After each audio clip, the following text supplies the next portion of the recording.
Constitutional Review Commission of the Gambia is embarking on external public consultations targeting Gambians outside the country. The consultative process will incorporate the views and aspirations of Gambians living in the diaspora and the drafting of the new Gambian constitution, and it will cover Africa, Europe, the Middle East, and the United States of America. In Africa, the Constitutional Review Commission will hold public consultations in Dakar, Senegal on Sunday the 28th of April 2019 at the Senegalese Chamber of Commerce, and in Nouakchott, Mauritania on Thursday the 2nd of May 2019 at Hotel Taifla. A similar meeting with Gambians in Jeddah, Saudi Arabia is scheduled for the 2nd of May 2019. As part of its mandate, the Constitutional Review Commission had embarked on a series of in-country public consultations which entailed direct face-to-face with Gambian communities around the country to discuss issues related to constitutional reform and the consideration of public opinions on matters that Gambians wish to contribute towards the building of a new constitution. The part of the process Gambians are making.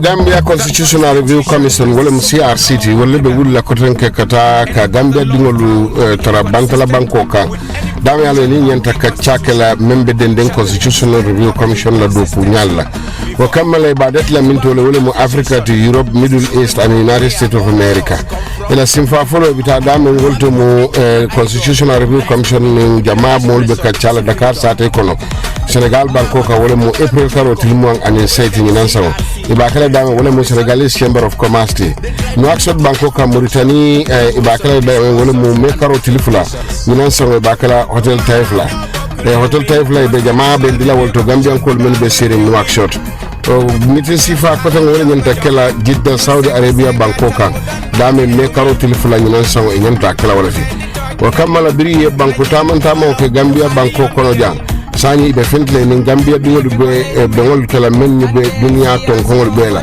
andun ilafta men wala ni Gambia dingo besi dakeje ni constitution kuto men nyanta safal woto taratari ko to men yalon ko Gambia dingol bele ba ke kanyo.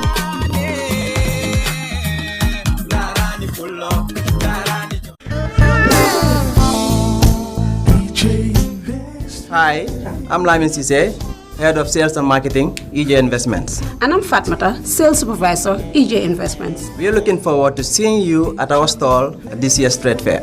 And the good news is we have a 10% discount waiting for you for our Sanyang Seaview Estate. EJ Investments is at the GCCI Trade Fair, stall number 11 and 12. See you guys.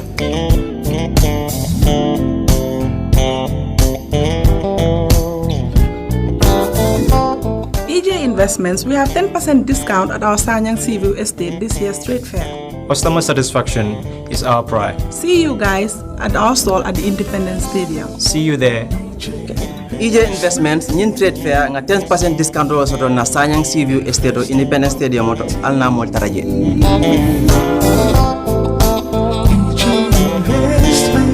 EJ Investments. This year's trade fair, we have a 10% discount for you at our Sanyang Seaview Estate. See you there. EJ Investments, ñu ngi leen amal 10% discount ci suñu Sanyang Seaview Estate bi ci trade fair bi. Fekkal leen ñu ci stadium bi. EJ Investment, imen jogi 10% discount ka Sanyang Seaview Estate meng ilang habi ang ka stadium. EJ Investments, we are first in property.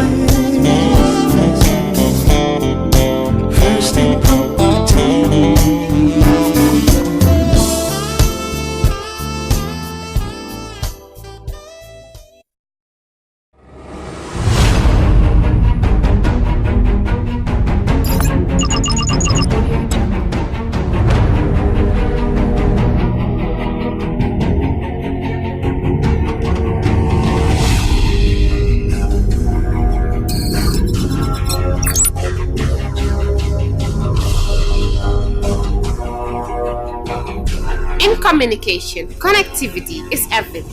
We ensure that the links never sleep. Quantities and qualities all in our data service, providing efficient, reliable voice and data service. We believe if you're not up to speed, then you're going backwards. Communications have to flow as fast as the speed of light. Whatever business you're in, having someone who understands your needs is critical. That is why we just don't offer you technology, we offer you solutions. Enjoy Gamcel's internet broadband anytime, anywhere. Your national operator, Gamcel, Yaibaram.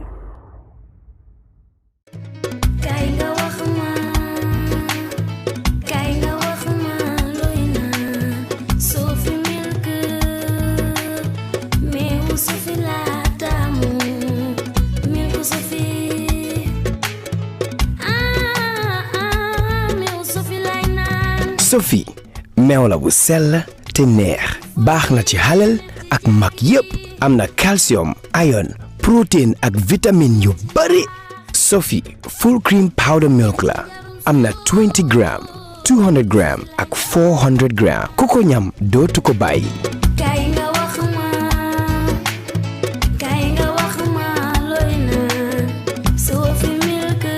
Sophie proudly Gambian. Better and stronger as the sole ground operator at the Banjul International Airport. With an expansion in travel services, customers are assured of GIA's capacity to cater for all their travel needs, provided by professional, experienced, and ever-smiling staff. GIA's Hajj package and services, by far the best in the country, give the customers the opportunity for a memorable Hajj experience. For a more efficient cargo services, GIA means business as it launches its new multi-million-dollar ultra-modern cargo complex to revitalize and stimulate air transport. GIA, the pride of the Gambia.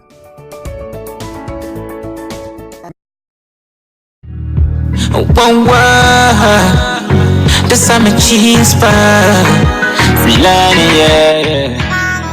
Wow, Sammy Gasa them Gandela, name of the chill spot, baby, yeah, me say Granvilla, name of the chill spot, we chillin', go in, yo, Granvilla, name of the chill spot, baby, yeah, me say Granvilla. Never the chills, but we chillin'. Go in, yeah. Wanna have a good place to need you. Grand Villa at the place to be, yeah. Cool view, come chill and relax. Have fun, enjoyment to the max. 752-7218. Take a phone call to Grand Villa, yeah. Special treatment for the idea. Right place to be, so I'm telling you, yeah. It's the right place to be. Come on phone and enjoy the life. Cool place to be. Yeah. For more information, just log on to www.grandvillaguesthouse.com.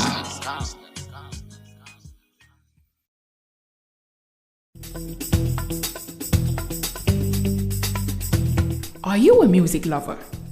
Well, I love listening to music. I listen to almost all music genres. What kind of music makes you feel good?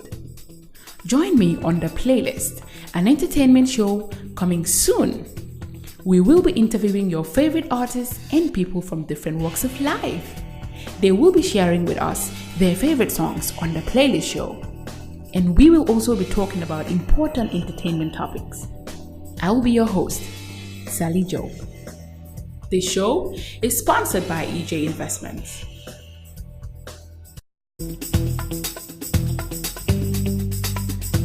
Are you a music lover?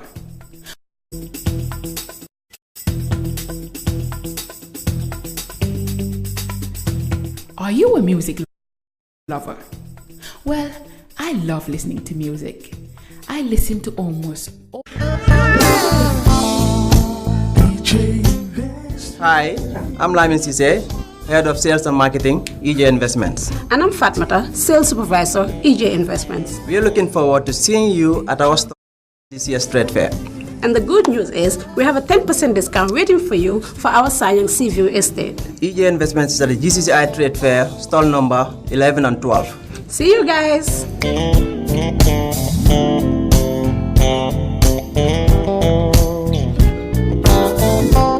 EJ Investments, we have 10% discount at our Sanyang Seaview estate this year's trade fair. Customer satisfaction is our pride. See you guys at our stall at the Independence Stadium. See you there.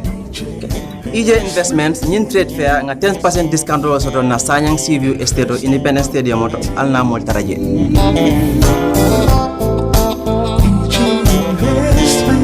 EJ Investments. This year's trade fair, we have a 10% discount for you at our Sanyang Seaview estate. See you there. EJ Investments ñu ngi leen amal 10% discount ci suñu Sanyang Seaview estate bi ci trade fair bi. Fekk leen ñu ci stadium bi. EJ Investment imen jogi 10% discount ka Sanyang Seaview estate meng ilang habiyon ka stadium. EJ Investments, we are first in property.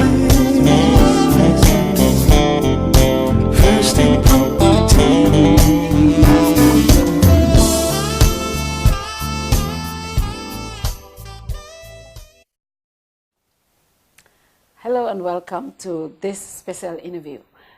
Today with me I have Mr. Essa Faal, lead counsel to the Truth, Reconciliation, Reparations Commission. Mr. Faal has extensive knowledge and experience in international criminal law and international human rights law. In his capacity as lead counsel, Mr. Faal is responsible for guiding investigations, assisting commissioners, and leading witness before the Truth and TRRC on behalf of commissioners. Mr. Faal, welcome to this special interview. Thank you for having me. For those of us who don't know who Essa Faal is, tell us, who is Mr. Essa Faal? Your background, family background, your upbringing, you know, what school you went to, because Gambians really want to know who Mr. Essa Faal is. Thank you very much for giving me this opportunity to share my story with the Gambian people. Yeah. I am no extraordinary person. I came from humble beginnings in Rankin Street in Banjo, as they would call it, Ndongo Soja Town La. You know, my mother never went to school, smart as she was. My father was a school headmaster. He graduated from the University of Wales in England. He also studied in Ghana. He was a very serious person, hardworking teacher. He became headmaster in several schools. Perhaps that's where I got my discipline. He is somebody who valued respect for others, valued seriousness in life, and valued discipline. Those things have really helped me throughout my life. Principles that I try to live with, or try to live by, so to speak. I went to Winley Primary School, now Sadauda. Not many people would know about that school. There are a few notable lawyers who went to that school. Fatou Bensouda was one of them. So I went to Muslim High School, and where I did my O-levels, and then to St. Augustine's High School, where I did my A-levels.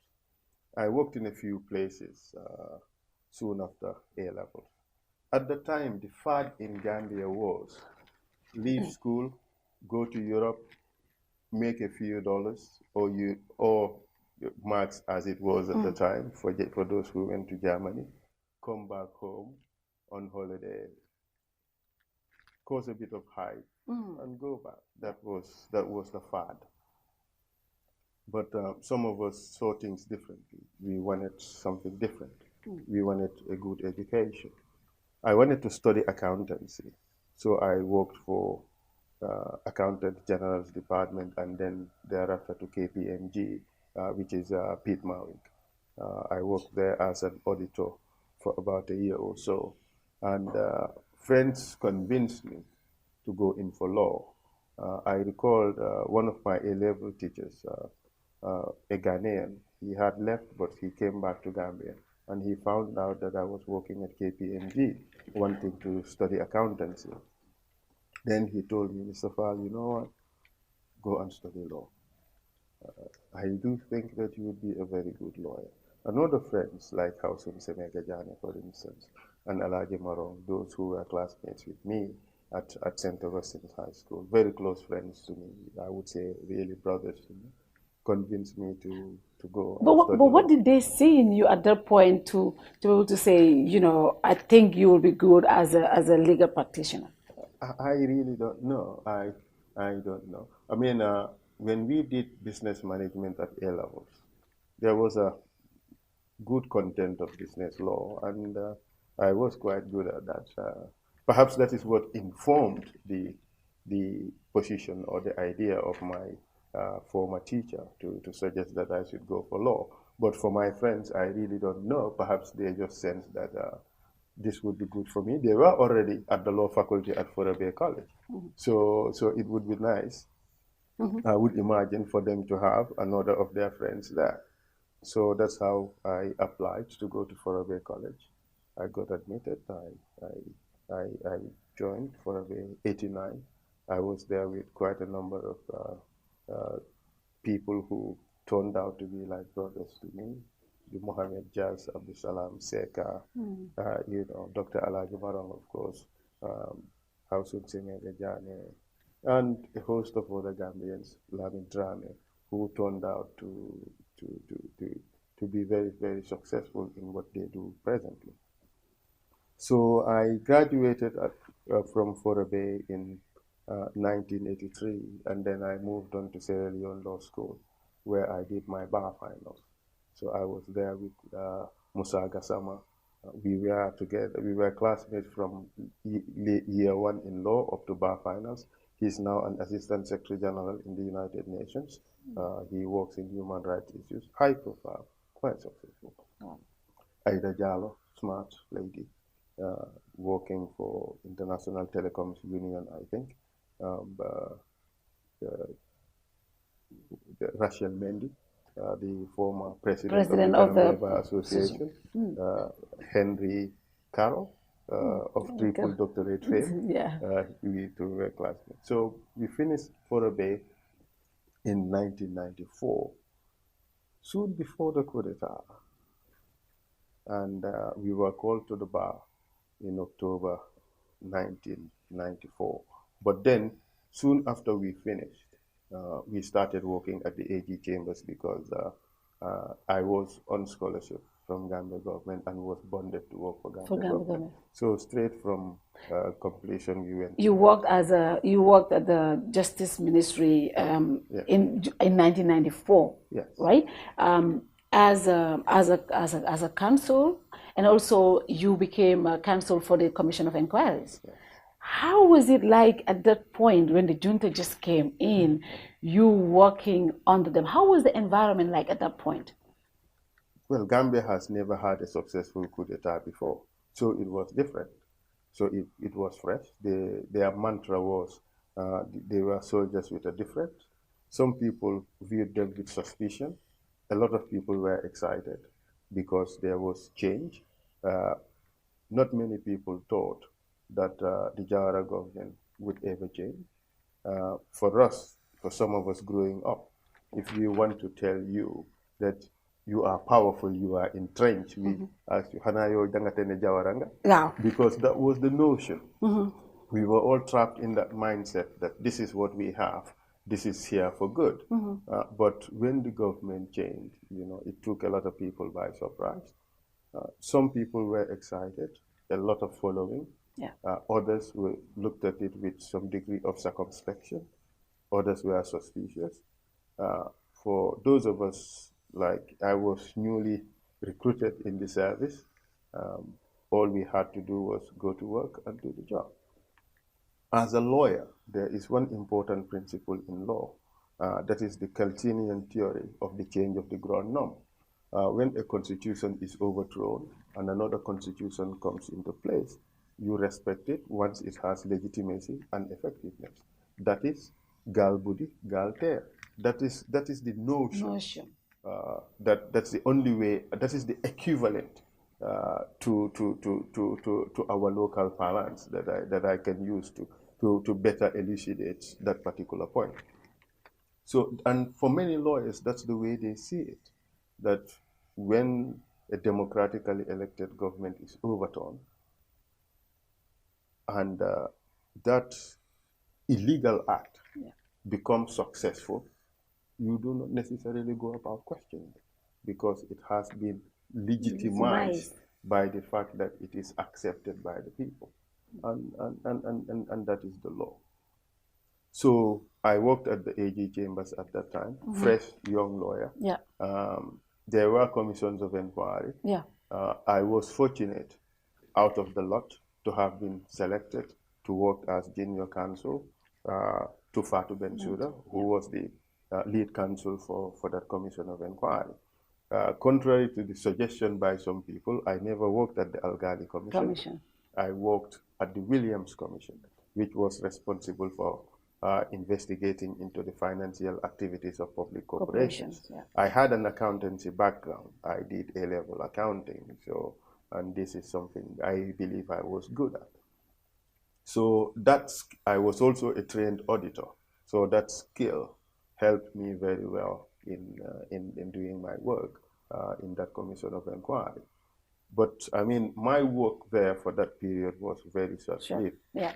I mean, I was called to the bar in October '94, and by September '95, I was selected for a scholarship to go and study, to do a master's degree at the University of the West Indies. It was a course that not many lawyers liked. This was legislative drafting, and legislative drafting is not really the easiest of law courses. It's about writing law, and it's not fun, really. So I decided to take up the challenge, and I went to the University of the West Indies. I believe I did very well. I came back just at the time. I arrived in Gambia, I think 30 December 1996, because it's a 14-month course. I left, I think, around September 1996. So when I returned, I worked at the AG chambers in several capacities. I was lucky at the AG chambers to have seniors there who were very serious and hardworking people and really ready to help those young lawyers who wanted to make it in their legal careers. We had Fatou Bom, she was superb at helping and mentoring people. Janet Salanjai, she was another brilliant lawyer. Our Essa Sabali. These are people who really brought us under their wing and really helped us, put us through. I cannot be thankful enough to them for giving us confidence, making us believe that we can do it. And so when I returned in 1996, there was this debate as to how this constitution, the new constitution, would be passed, and how it would be made into law. So there was this suggestion that legislation should be passed in Parliament to make it into law. And here I was, straight from Masters in Legislative Drafting and Public Law, confident in my knowledge of constitutional theory and all that. I came up with this radical idea that the Constitution cannot be passed by an act of Parliament because the Constitution would always be superior to an act of Parliament. So this has to be a political process and not a legal process. So I convinced the powers that be to pass a proclamation in Parliament by a constituent assembly, not by a Parliament, but a constituent assembly, to bring the Constitution into law. And I am grateful to our Essa Sabali for having given me that opportunity. I was perhaps one of the youngest lawyers at the time. So for my idea to have been accepted by her, who was Solicitor General at the time, was quite refreshing. It showed that this is the way we should treat our people. Look at the content of the idea and not the person from whom the idea comes from. If she did look at the person the idea came from, I would have been perhaps one of the youngest lawyers in the office, or most junior lawyers in the office at the time. So I worked at the AG chambers for some time. I was doing, Janet Salanjai, who was the parliamentary counsel, was away on study leave. So I was running the parliamentary counsel department. I was also doing my fair share of criminal cases. The DPP would not let me not do criminal cases. I was also, well, when I returned, I was appointed as lead counsel to the Commission of Inquiry into the Financial Activities of Public Corporations. So I was wearing all those hats. And I was also taking other assignments from the Solicitor General and the Attorney General. But this was still under the junta, and you were able to do all this. Was there any interference at that point when you were working at the AG's chambers? If there was interference, those of us at the lower levels wouldn't know much about it. Yeah. Perhaps that is a question that is better addressed to the then Solicitor General or to the Attorney General at the time. But you would hear talk that, they want this, they want that. I know as a person that I have never been interfered with. They've never given me directions that this is an outcome that they want. It has never happened. I know that at a point, the president did say that I was to be moved to the army to become the army prosecutor, and that Alaji Marong, now doctor, should be moved to the police to become head of police prosecution. Oh. I think that was, in fact, before I left for masters. And few months into the service, yes. So we refused, and we threatened to send our resignations. And our CC went to State House and told them that my lawyers wouldn't have it. They want to be lawyers, and they want to be civilian lawyers. They're not going anywhere. Wow. And they accepted it. For me, it was a little bit of a problem because when I got the scholarship to go and do my master's, there was a little bit of dilly-dallying in giving me my travel clearance. But in the end, they gave it. But they did try to really convince me to go into the army. They offered all sorts of positions, and I refused. I didn't see myself really in the uniform. So when I returned and worked in those capacities, the lead counsel to the Commission of Inquiry, acting parliamentary counsel, I was also doing my other duties. I represented then the Ministry of Justice in the task force on good governance, the restructuring of local government and things like that. And also I did the performance contracts for public corporations. I think that was one of the biggest achievements that I had at the Ministry of Justice. But then, just 1 year after I returned, the Gambia was elected to the UN Security Council. So they needed a lawyer at the UN Security Council to assist the Gambian team. So the Ministry of Foreign Affairs, the new minister then, Dr. Sidat Job, approached the AG chambers to select someone.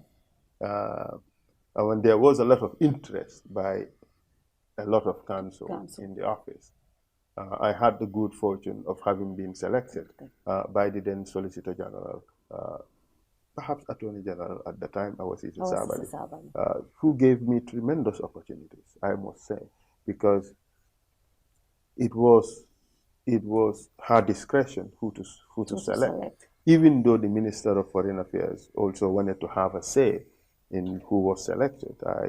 In fact, he did. After my name was mentioned, he had to give me a test. He sent me certain briefs, and he wanted some legal advice on how those things were to be addressed. And I think I impressed him quite a great deal. He couldn't stop singing my praises and really pushed for my appointment to go to New York. So I'll take a first commercial break now. When we come back, because your appointment as first secretary to the United Nations changed your career, changed a lot in getting into the UN system. Yes, it did. And that's why we have Essa Faal today. Yes. So we'll take our first commercial break. When we come back, we'll talk about your international career, starting from New York. Thank you. We'll take our first commercial break. Thank you.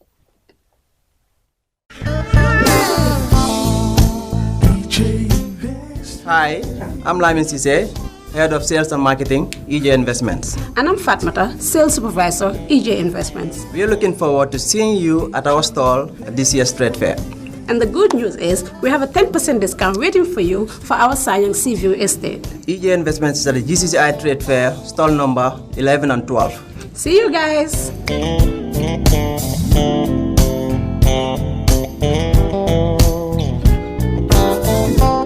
EJ Investments, we have 10% discount at our Sanyang Seaview Estate this year's trade fair.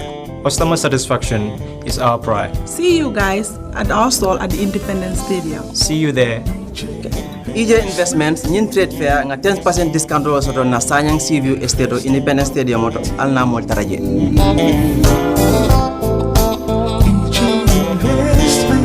EJ Investments, this year's trade fair we have a 10% discount for you at our Sanyang Seaview Estate. See you there. EJ Investments ñu ngi leen amal 10% discount ci suñu Sanyang Seaview Estate bi ci trade fair bi. Fekka leen ñu ci stadium bi. EJ Investment imen jogi 10% discount ka Sanyang Seaview Estate meng ilang habiyon ka stadium. EJ Investments, we are first in property.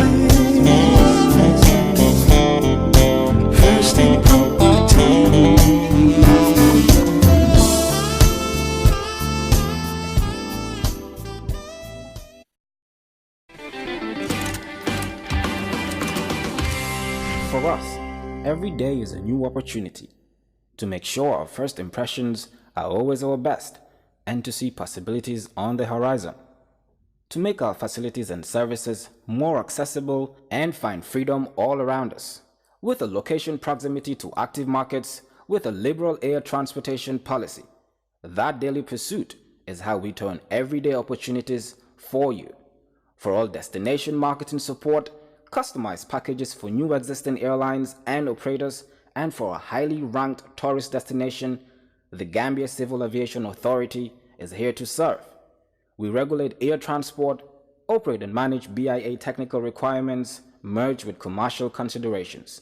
We have experienced and well-trained aviation professionals to cater for your needs.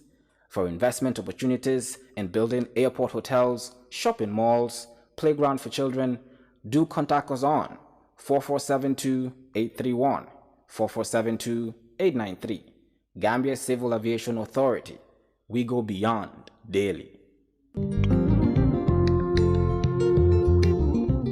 Stewart & Co. Solicitors, a legal excellence firm in London that can help you with all aspects of your legal work. If you are looking at immigrating to the United Kingdom, Stewart & Co. can help you to set up business, buy houses in the UK, and will deal with all your legal works from start to finish. For all your general immigration work, we can help you with that as well. If you're applying for any form of visa, whether student visas, settlement visas, marriage visas, or a child wanting to come to the United Kingdom to settle with the family, we can help you to achieve your goals. Stewart & Co. Solicitors, a legal excellence firm specializing in conveyancing, immigration, litigation, family law, personal injury, licensing, no win, no fee. Contact us today at www.sk-solicitors.com. Can't do small or big projects with the same dedication and commitment as we do. With a reputation as the leading printing company in the country, when it comes to major projects and innovative solutions, we always deliver in high quality, thus receiving the trust and confidence of our clients. From the moment your order is placed to when it is delivered, we believe in exceeding expectations from the sales manager to the production team, the account manager, and the person delivering your material. We have state-of-the-art equipment and a highly experienced and competent workforce that enables us to deliver top quality work on time. At reasonable prices, we provide our clients with multiple solutions right from conceptualizing, designing, printing, binding, publishing, and distribution. For all your printing requirements, we are strategically located at the Sankumsila Highway, the Gambia Printing and Publishing Corporation. We print what you desire. Introducing Gamtel Corporate Internet for Home Use. Sihu, everyone at home can be online at the same time and for less than you think. Now daddy can be home early and mommy and dad with the family can all have fun together. You can now complete your work at home with our stable, secured and super fast home broadband fixed wireless internet. Home internet couldn't be faster. Download, stream videos, research, play games, learn online and work from the comfort of your home. You can do with the internet. Join Gamtel Sihu today and enjoy the fastest home wireless broadband internet at an affordable monthly subscription. Gamtel, creating a brighter future in communications.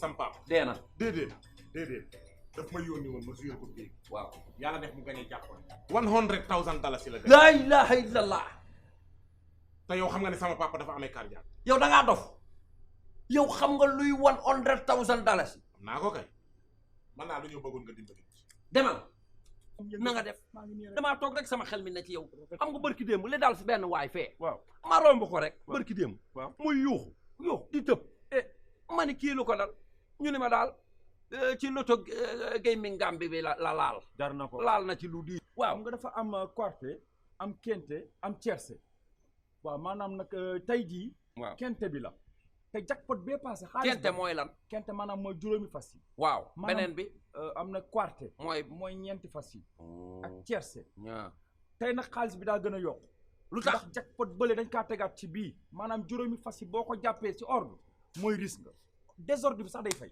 bu ma ko jàppoon yooyu moom noonu la demee da ngay dem rek jouer am na lu ma yaakaar man gis naa seen kii yi keesku yu ndaw yi ci biir dëkk bi mais daal dama ni lii moom amul xaalis dañ ci def sa xaalis day jël wecce rek sànni ko fa xool jëmbat la laa ilaha illallah yow li nga wax ni tey ji bu yàlla dogaloon ma gañe ko lu mu gàtt fi mu toll nii boo gañe woon $100,000 waaw lu may def waaw nooy def xam nga yow sama xarit nga waaw damay fexe nga rey say noonu ci nan Welcome back to this interview.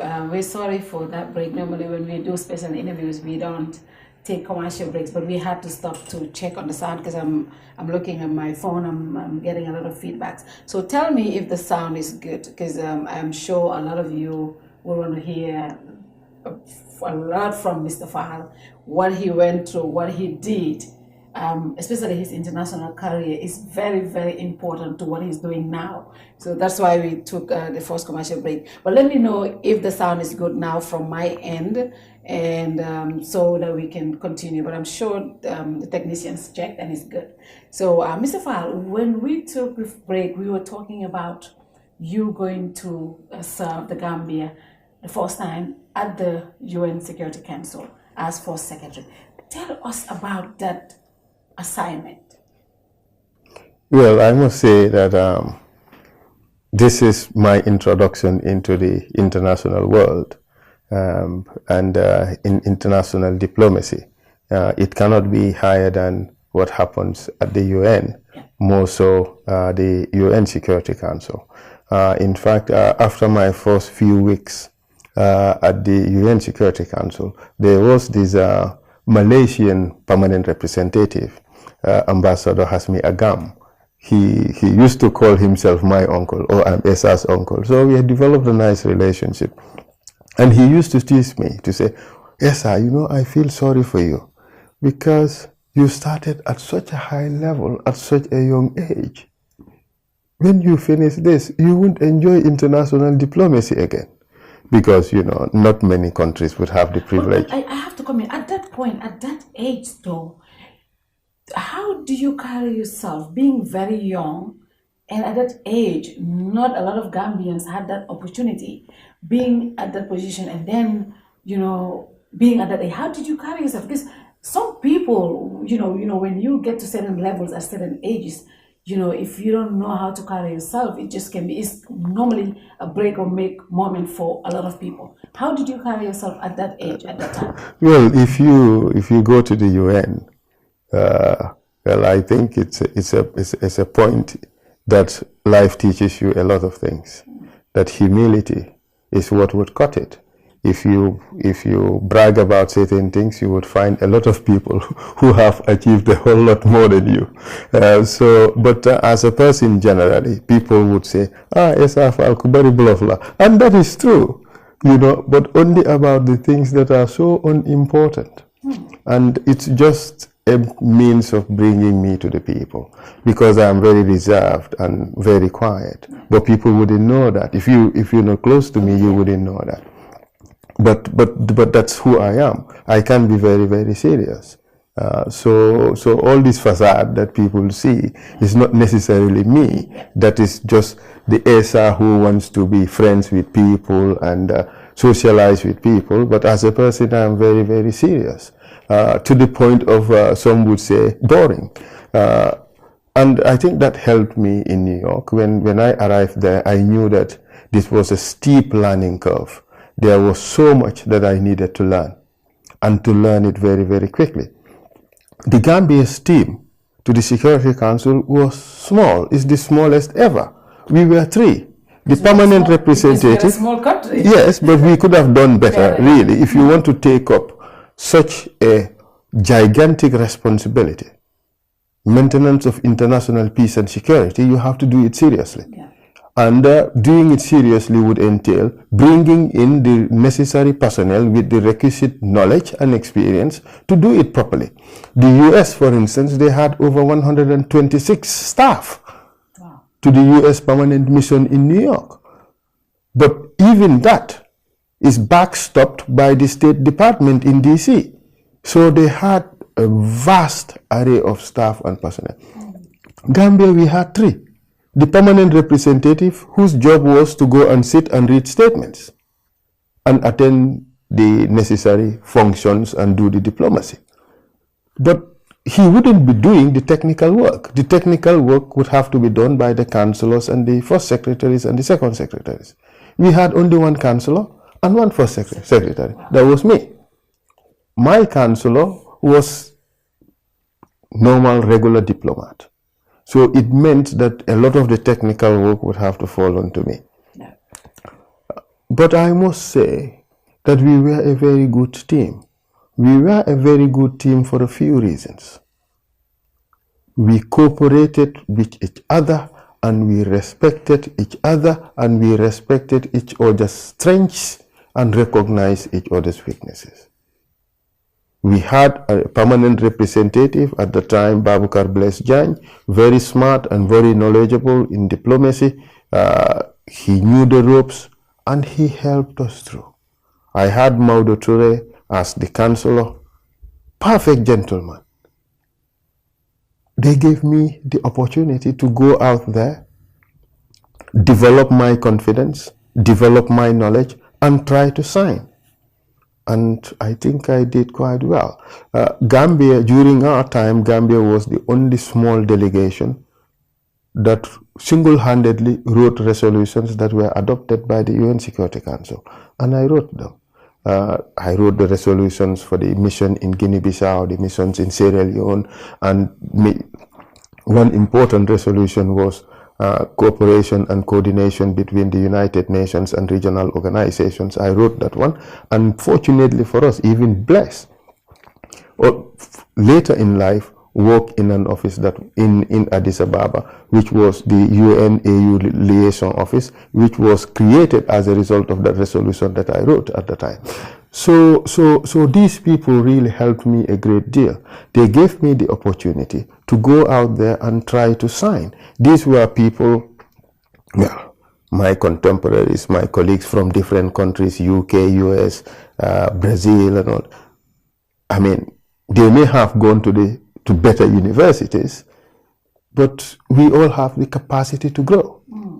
And I learned, I worked hard, and by the time we finished Security Council, I can say that most Western countries would first come to me to get me convinced on an idea before they sell it to a lot of the technical working groups that we used to have, because they believed that I could help convince quite a lot of the other delegations and so forth. If I am on board, maybe it will sell. So it was just good fortune, and the fact that I was there and willing to work and willing to learn, and also I was given the opportunity because we were few. So I had to be sent around to various places. So, and being the third job I usually am, you know, I availed myself to a lot of these committee meetings, discussions, you know, working groups and so on. And gradually, I gained some kind of respect from the people that I worked with. Gambia had the good fortune of being president of the Security Council on 2 occasions. What that means is, as president of the Security Council, you have to set the agenda of the council. So everything the council would decide has to be set by the president of the Security Council. Of course, in consultation with some of the permanent members and also the Secretary General. So we used to have regular meetings with the Secretary General almost once or twice in the week. So the responsibility of being president of the Security Council is enormous. I recall we were president of the Security Council at a time when the US bombed Kosovo. So we had to call emergency meeting on a Sunday and so on. You see real international diplomacy at work. That was interesting for me. My introduction into international law, my introduction into international diplomacy, my introduction into the highest standards and best practices of doing things. I had to learn. I was willing to learn. And it paid me dividends. When we finished Security Council in the year 2000, I had at this time known a few people high up in the UN. I knew Sergio Vieira de Melo, who was Under Secretary General for Humanitarian Affairs, who at the time had just been deployed to East Timor as the special representative for the Secretary General. But I knew about East Timor because I participated and I contributed significantly in writing the resolution that established UNAMED at the time. And then you were appointed in 2000 as the Judicial Affairs officer and deployed to East Timor. At that point, your international career started. As in, you know, not working for Gambia, say, or working for the United Nations. So how was it like for the first time doing something like that? Because that was a serious case at a young age in 2000. Well, yes, I mean, well, young in my career, but not necessarily in age. I went to East Timor. It was no joke. This is UN peacekeeping. And suddenly all the terrible atrocities that are happening in this world would be there for me to see. Because I arrived in East Timor soon after the referendum and the war that happened between, or the violence, post-election violence, post-referendum violence that happened in East Timor, meted out on the East Timorese by the Indonesians. So here I am, fresh from New York to this small island. Everything had been burnt down. You saw a lot of UN staff. We're trying to make sense out of this mess. So I was sent to the to the Justice section as a Judicial Affairs officer. When I arrived, there was no clue what to do. The head of the Judicial Affairs Department at the time was Mrs. Jutta Welch. We ultimately developed a very great relationship. She was from Mozambique, so she had to make an assessment of the staff she had, what were their skills and things like that. So, there were four blacks, in my office. Jita herself, the head of the office, one Mozambican, one Cape Verdean guy, one Zimbabwean, and myself. So we had to The rest were, of course, Caucasians and Americans and Australians, Portuguese and British. So we have to now figure out how to sort up the justice sector in East Timor and so forth. Because of my legislative drafting background, it's good fortune, I had to play a very central role in the office. So I had to come up with concepts for the establishment of the judiciary, establishment of the prosecution service, legal aid service, and the prisons. And fortunately, those are the highlights of my achievements in East Timor. I wrote all the laws, the concept papers, and the laws which were ultimately adopted by the United Nations. Those became the laws for East Timor, say for the prison service, for the prosecution service, also for the judiciary, and for the legal aid department. I was also appointed by Sergio to be one of two internationals who were permitted to practice in the East Timorese courts. So if they had cases involving UN international staff, I would be doing those cases. But at the same time, the Serious Crimes Unit was established to prosecute international crimes, that is, crimes against humanity, war crimes that were committed in East Timor by the Indonesians and also the Portuguese from 1975 to 1999. Fortunately, I actually physically set up the office, the Serious Crimes Unit. I was appointed there as a junior prosecutor. Fortunately, I rose through the ranks to become the Deputy General Prosecutor and later as Chief of Prosecutions in 2004. So in 4 years, I managed to move up to P4 and sat on a D2 position. So I think I have made significant achievements in East Timor. During my time as Acting Deputy General Prosecutor and later Chief of Prosecutions, we investigated the most cases and prosecuted the most cases. So it is by reason of that, IDLO, which is an international development law organization, they were doing programs in East Timor.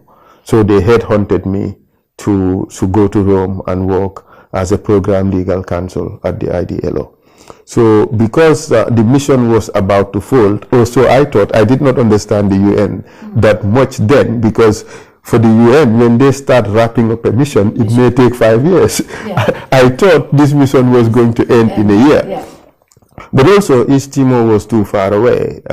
It would take me 2 days to get to Gambia to see my family and all that. So I decided to go and work for IDLO in Rome and do justice sector reform and also program legal counsel. That is teaching lawyers and judges from developing countries certain areas of law. That is why I was recruited at IDLO. So I went to IDLO in January 2005. In 3 months,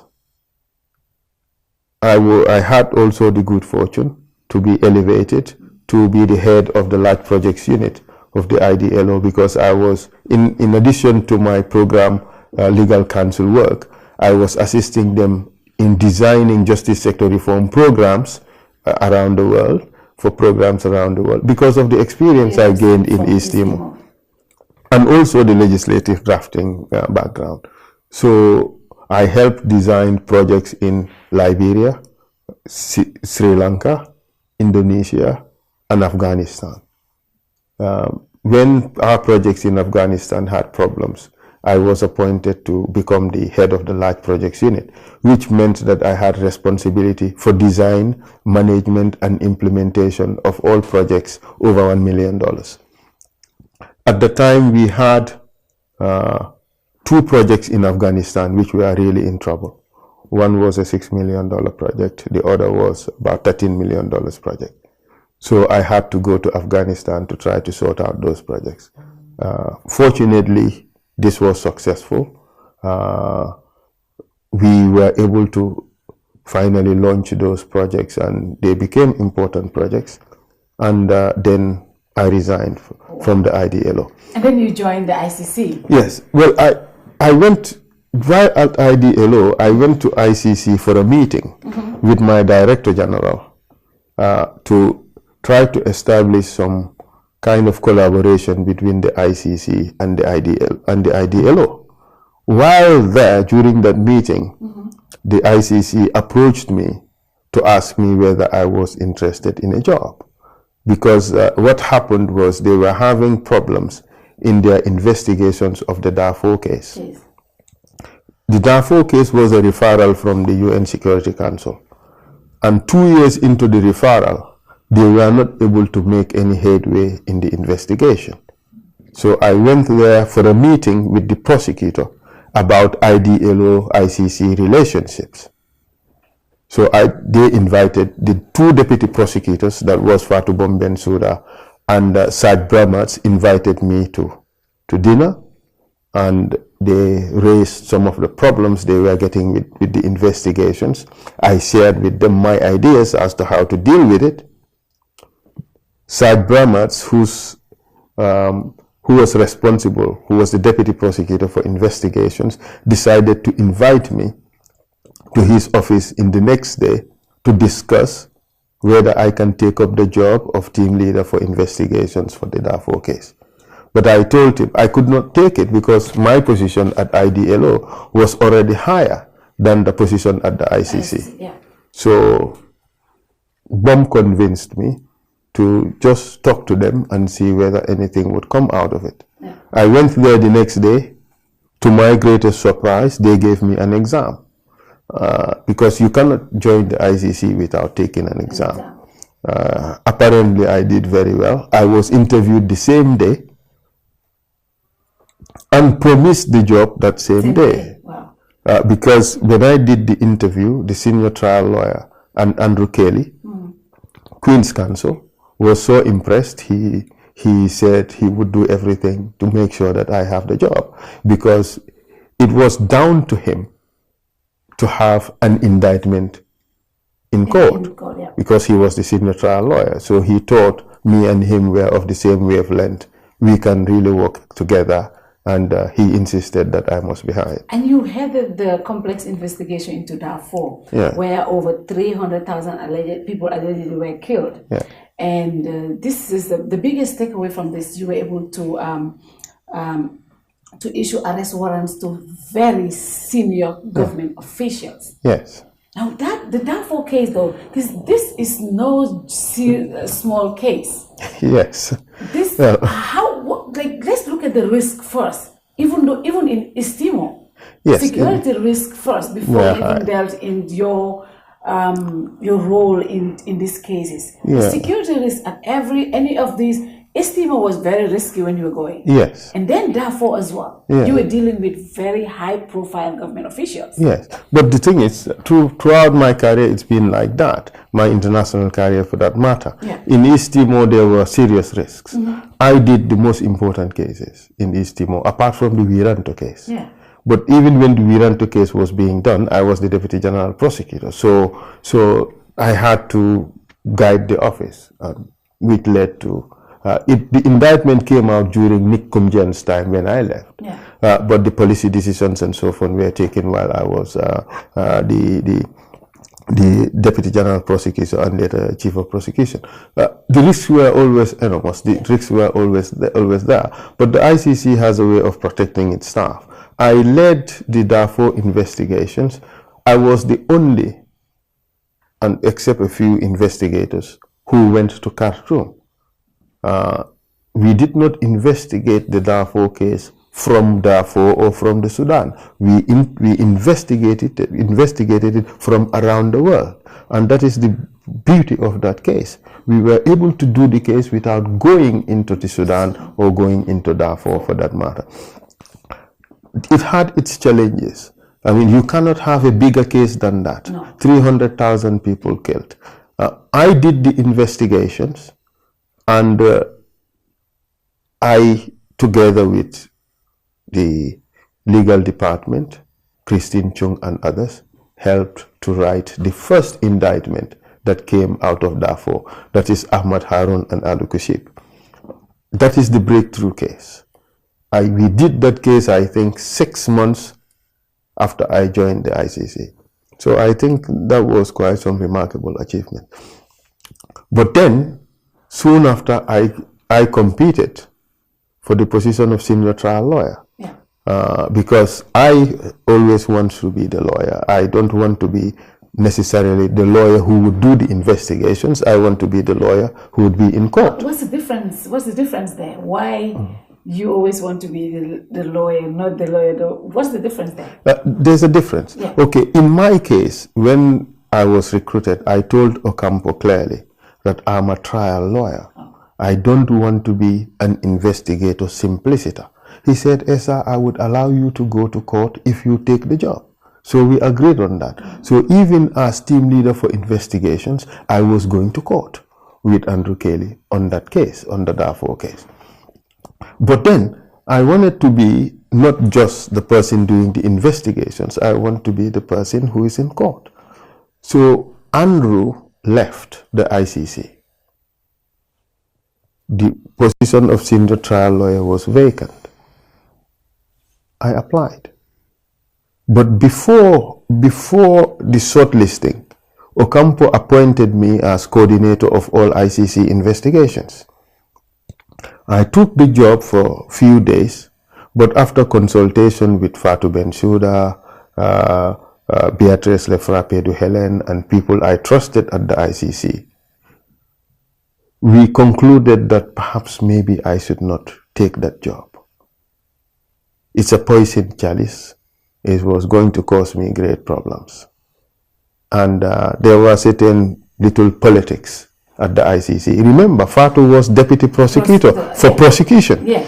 If Essa were to be coordinator of investigations, and there is no deputy prosecutor for investigations, what we had at the time was chief of investigations, it was going to cause me problems. Fatou was elected. Yeah. I was appointed. So it was going to cause me problems. And they advised me well. Yeah. Say, maybe you should. So I competed for senior trial position. Fortunately, I won. I became senior trial lawyer. What that means is, as senior trial lawyer, you are the lead prosecuting counsel. If you're giving a case, you're giving your team investigations and lawyers, and you head the case. You are the person directing the case in court. The prosecutor or deputy prosecutor can come during some hearings to do the opening or do the closing, but the work is done or led by the senior trial lawyers.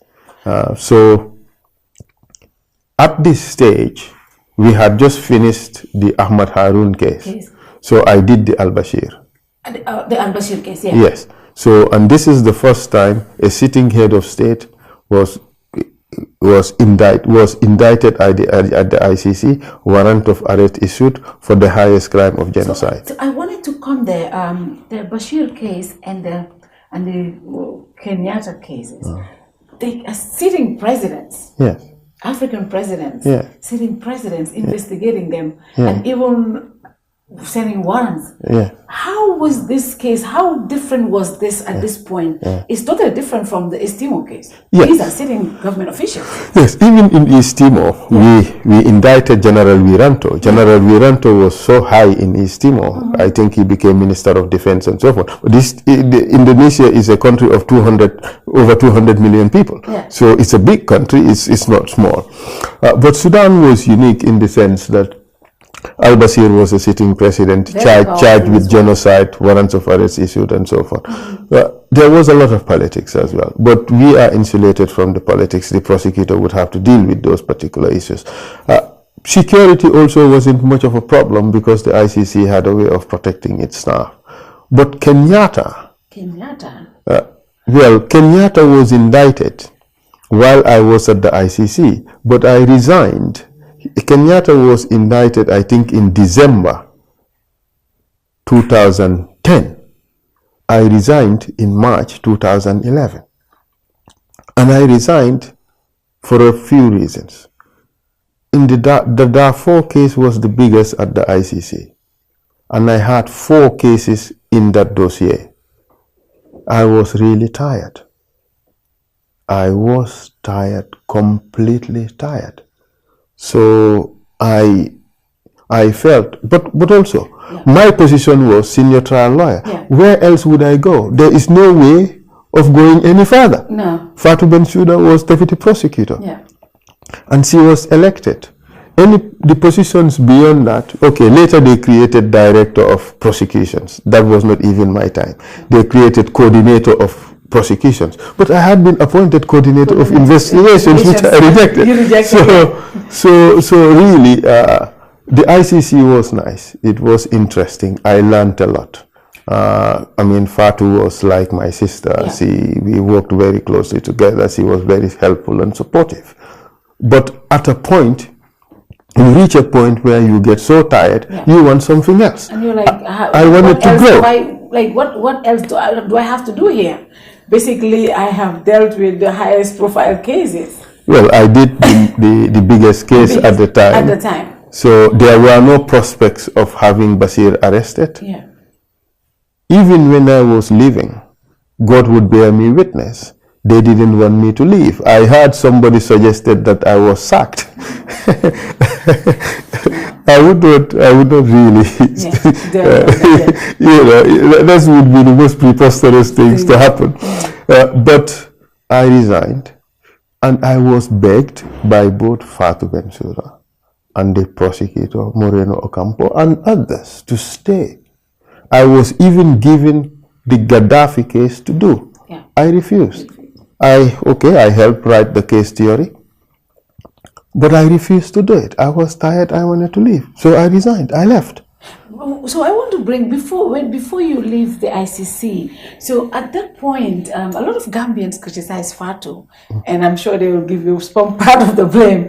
You know, when Jammeh was here, there were so many cases that Gambians were bringing up. Did you guys ever thought about looking at the Gambian case, looking at seeing if there's any possibility the ICC would try to reach out to get Jammeh, you know, in any case, not even a statement from the ICC, and we had high-profile Gambians. Fatou Bensouda was there, and you were there as well. Was there any point that you guys had to look at the Jammeh case? No, to be quite candid, not to my knowledge. Maybe also being there, we were so isolated from much of what was happening in Gambia. You occasionally hear things and so forth. But to be quite candid, if you're dealing with a case where 300,000 people have been killed, hundreds of women murdered, villages burnt, and people expelled into the desert so that they would die, you know, you would not really think about certain other much smaller cases. Call it a failure on our part, yes, but also for me as a lawyer, I did not think that what was happening in Gambia would reach the threshold of crimes against humanity. At that point. Yes, because for crimes against humanity, there is a gravity threshold that has to be met. If you bring 10 lawyers, maybe 5 will say yes, another 5 would say no, because there is no hard and fast rule as to how many people must have suffered serious atrocity for it to amount to crimes against humanity. But of course, the size of the population would also have to be borne in mind. But to be quite candid, I personally did not pay much attention to that particular issue. I know that after I had left, Fatou had been interviewed about it. You know, there are 2 things here. One is strictly the law, and the other thing is the politics of it. In the going strictly by the law, it is very likely that what happened in Gambia, or what was known to have happened, has not reached the threshold for ICC intervention. But as a Gambian, I think all of us have a responsibility to condemn human rights violations. In fact, as a lawyer, we have the responsibility to condemn human rights violations wherever they may have occurred, right? Irrespective of who the victims are. So if they happen in our own country and in our own backyard, we have to condemn them. And I, for one, have never supported what was happening in Gambia. In fact, the friends and colleagues who knew me at the time would know that my greatest career ambition was to prosecute these violations. And one of the reasons also why I left ICC to come back home. I left ICC and I was engaged by the Kenya government to work on the Mutaura and Kenyatta case. We did that. That was the beginning of my introduction to international defense, criminal defense. Yeah. I have never defended people, except of course for Gambians who worked in East Timor. And you know, these police officers, sometimes they have problems. They are charged. Yeah. And the UN would want to send them home. So they are tried. They would need a lawyer to defend them. I defended all of them. Okay. And even, maybe there's something that I need to mention. When I was in New York, one of my biggest achievements, together with the team that was there, the ambassador and my counselor, before I was promoted to counselor, was we organized for the first time for Gambians to be sent on peacekeeping. So we started sending the police on peacekeeping, started sending the military on peacekeeping, and also looked for jobs for Gambian civil servants who were dismissed from the civil service. Hundreds of Gambians got jobs. And I am happy that I started it together with the ambassador. It's still continuing because that was a massive success. And the contribution that has to the Gambia's economy is significant because a lot of people went abroad and worked and are able to repatriate their income back home. That is significant. That is significant. But then I see a change in your career. Yeah. In all these cases in Darfur and in Sudan, it's always defending victims. Yeah. And now it changed. In Kenya. In Kenya. And then of course, you are counsel for former President Charles Taylor. Yes. And also Al-Saif Gaddafi, yes. Gaddafi's son. Yes. Then how did that transition come about from being like defending victims to now defending people who are allegedly committed crimes against humanity? Yes, was there a test to just to be on the other side of the? No. You have to understand. I am a lawyer. Yeah. And our profession is to work in the justice sector, and justice is a big concept. And is a big cake which can be divided into lots of portions.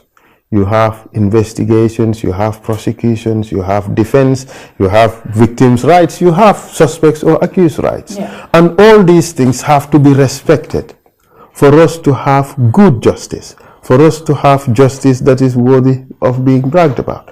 Because also without justice, nobody is safe. Yeah. So for there to be justice, all of these components must have to work properly, irrespective of where you work. You can work today as a prosecutor, tomorrow as defense counsel, tomorrow as victims representative. You have identified some of the cases I work on at the moment, but you have not indicated that I am victims representatives for Darfur. Yes, you are. Yeah. Yes, I am also victims representative for the Philippines. Yeah, Philippines as well. Yeah. So I am working for defense. I am working for victims. You know, if I am giving a case to prosecute, like now, something that my role is one of prosecutor, I'll also prosecute it. So we do wear different hats. The interest here is let justice be done. That's the most important issue. So when I represented the Kenyan government, we won those cases. Those people in my book are innocent. They are not convicted. President Kenyatta is a very interesting person. He's a very nice person. Also, William Ruto. One of my favorite presidents. For some reason, I don't know. I love Kenyatta, and I follow him extensively, especially on social media. Yeah. But that case, though. But the thing is, we were first lawyers for Ambassador Francis Mutaura. Perfect gentleman. Perfect gentleman. I wish we had, if we had 10,000 Francis Mutauras anywhere, they would make a huge difference. That's the man we represented. When I was asked to work on the Kenya case, I had to go to Kenya for a meeting with members of the Kenya government because the lead counsel at the time was Karim Khan, Queen's Counsel. Good friend of mine, brilliant lawyer, superstar, everybody's lawyer for that matter. He is just a genius. When he asked me to join, I had to go to Kenya and meet the people we were to represent. When I met Francis Muraura, I saw somebody I would gladly say is something I would call a father. He was such a gentleman, so understanding. I could not understand how the ICC came to charge this person. I was so moved when he told me his story. I said, I am in. I am going to work on this case. So I was appointed as co-lead counsel to Karim Khan QC. We did the case together. We sacrificed, and we had a good time. We enjoyed ourselves. And at the end of the day, we went to court and we defended him robustly. I'm happy to say that the prosecutor saw sense in withdrawing the case against him, and it was really nice for us. So how is the mood like when you have high-profile cases like that, and then you won the case? How is the mood like in those instances when you win? Jubilant, very jubilant. Look, when we won the case against William Ruto, when the charges were withdrawn or dismissed, charges were dismissed on a no case to answer, we went to Kenya on a victory celebration. Over 1 million people on the streets and the stadium in Nakuru. Wow. You have over 1 million people almost chanting your name. It's Karim Khan, Essa, Faal, Samla, Aragandra, Kenogeto. It's ecstatic. Wow. Yeah. But the thing is, I learned something. Yeah. When we won the Mutaura case,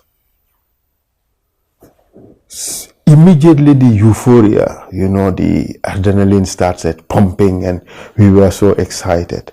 And then we stood in a corner and Karim said, let's pray and let's thank God for what has happened. This is not just our ability. It's not how good we are as lawyers. It's how kind God was to us. I cried. That's powerful. Yes. Because the thing is, none of us can do anything. None of us. This is just God that is helping us through everything that we are doing. And that is why I, for one, I am so thankful to God. I'm not the best lawyer anywhere. I'm not even the most brilliant person anywhere. I have just been fortunate to be helped by God, pushed in the right directions, and perhaps made to say some things that people may value. Others may think it's rubbish. Yeah. Others may think I'm the most stupid person in the world. But all these achievements are not by me. It's all God. It's all God. And we have to accept when God decides certain things.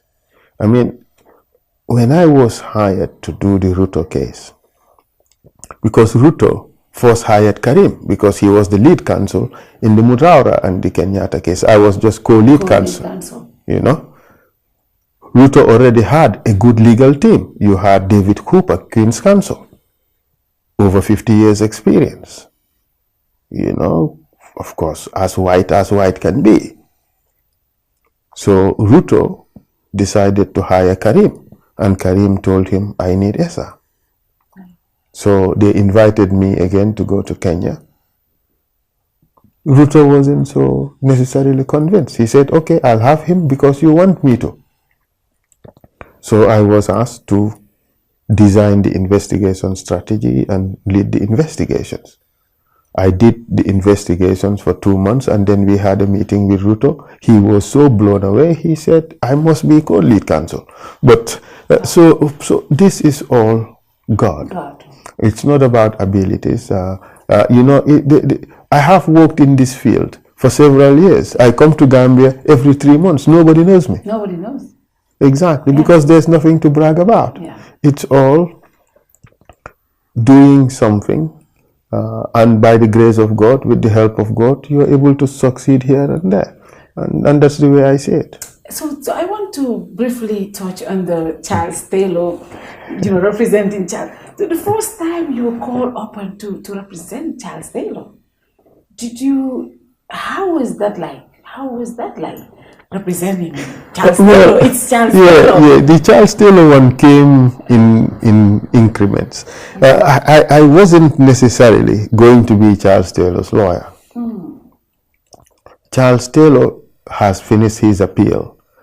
He's convicted and serving 50 years in Franklin Prison in England, in Durham. Karim Khan, Queen's Counsel, was Charles Taylor's lawyer. And Charles Taylor wanted to have a review of his case done, and Karim told him that some investigations would have to be done to make that happen. So Charles told him, well, put together the team. So Karim told him, no, call Essa Faal and appoint him to do the investigations for you. Once he's done it, then we would put together a legal team to represent you. So I spoke to Charles on the phone and several times, and we agreed. So I went to Durham Prison, to Franklin Prison in Durham, in England, to meet with him and discuss his case.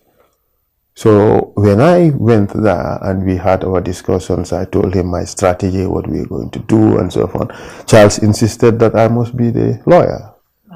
So they appointed me as lead counsel for Charles Taylor. But for now, I mean, what we're doing is just the investigations. And at some stage, we would have to go to court to deal with his case. You know, it's interesting how people view convicted criminals. Some people may be convicted, and maybe the sentence they're serving could be too harsh for what they have done. Yeah. Sometimes also there can be mistakes. Sometimes a person can express so much remorse and so much regret that sympathy could be hard on him. We have seen Sana Sabali. Yeah. He finished his testimony yesterday, and I must say that there are quite a few people out there. Excuse me, let me drink some water. Yeah. Wow. This. Sabali, well, Yeah. when I first asked him to come, he was thinking perhaps maybe not to. We had certain discussions. He has now seen that it is something useful. He has seen how people have responded to him, to the extent that he is calling his colleagues to also come. Yeah. So in these processes, it's not good to so quickly castigate and condemn people. Charles Taylor has done wrong. He has also done good. So, and for that reason, I think I should represent him in order to bring out that good. If he was wrongfully convicted for some aspects of what he was charged with, I think it is important and it's good for justice that somebody would be out there to bring it out. Remember, growing up, there was this case of the Birmingham Six, people who were convicted for doing nothing. So really, as a lawyer, I think if I am approached to do a case which does not really badly affect my conscience, if it doesn't run against certain moral values that I hold, then I would do it. So with such an extensive experience in atrocities against humanity and crimes against humanity, did you ever thought you would come back home to investigate? Jame? Or atrocities of something like this in your own country? Yeah, it has always been my ambition. I had always said I will retire as a lawyer the day I prosecute the atrocities that has been committed against my people, against Gambians. It has always been my wish. Those who know me would know that that had always been my wish. I wear a different cap. I'm also a businessman. I do business for a living. I do not only depend on my legal career for a living. But look at it, the cases I do are not many. I do high profile, but very few cases. Yes. Very high profile. Yes, yes, I know. But so I do business. Okay. You know, people I have had some theories as to how I come to do business. But it's all right. If those theories are true, that's fine. I wish they were true. But I'm a businessman. I do business, modest as it is. Oh, wow. So that's where I get most of my income. So I want at some stage to be able to focus on my business and hang my wig. And if I do anything with the law, it will be teaching at the university. That will be after we were able to grab the big fish, right? But then, you have dealt with a lot of cases. But how different is the Gambian situation? Considering you are Gambian, we are all interrelated. How different do you take the Gambian situation? It is very different. When I did the Darfur case, the names wouldn't mean much to me. Addresses wouldn't mean much to me. Yeah. Even the atrocities, yes, they would affect you, but it's not the same. This is home. These are my uncles, my fathers, my brothers, my sisters, and my aunties. We all know each other. We are all connected. So we all get affected by the things that we read, by the things that we have, by the things we hear. I get affected when I sit there and hear victims narrate their stories. These are people that I know. I sit there, I hear all these terrible atrocities. You say, damn, I did not expect that this my friend would do this. Or I did not expect that this my uncle would do this. But all I get from that is motivation to get up every day and fight for these people who have been mistreated, people who have not been honored as human beings. And we want to do it to the best of our ability, with respect and with dignity. So let's look at your mandate as lead counsel at the TRRC. You and your team, I must say though, your team, did you have a hand in picking that team? I'm a Haraja fan. She is. Haraja is a superstar. Yeah. She is a rising star and she would go far. Yeah. She's smart. She's calm. Yeah. She understands law.